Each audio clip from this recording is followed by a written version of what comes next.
yarım saat onları bekliyorum ben ya.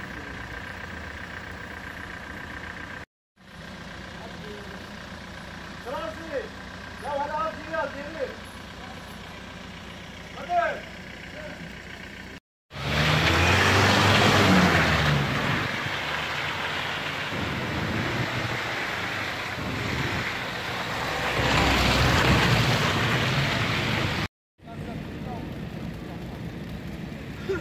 Ula vallahi az daha hopin yerde gidiyor ya. Buraya yol şimdi.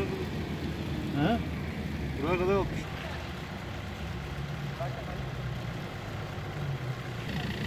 Hadi şabonu abiler çek. Dile getir. Ne belediye ilgileniyor ne bir şey. Bu olacak iş midir bu böyle ya? Hangi kanunda var ya? Belediye bilirse neyi belki yarım metre yağmasını bekle. Abi alakalı. Çıkmışım demişim. Bak Allah'ıma diyerek. Bak ha buradan geldim 2. Araba ikinci viteste vurdu ondan çıkması 1 oldu.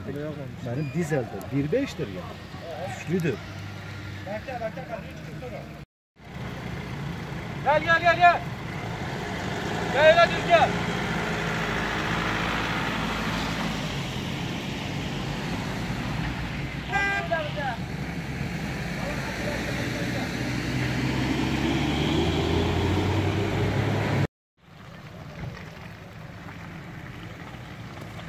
Ulan abi bu düzlerler çıkar ya ama adam. Abi sen biraz daha geri gel minibüs kalacak vuracağım. Biraz daha geri gel abi. Bizimki dönmüş. Dönmüş yokuşlar bekliyor. Arabaları ver. Biz Şaltepe ne mi?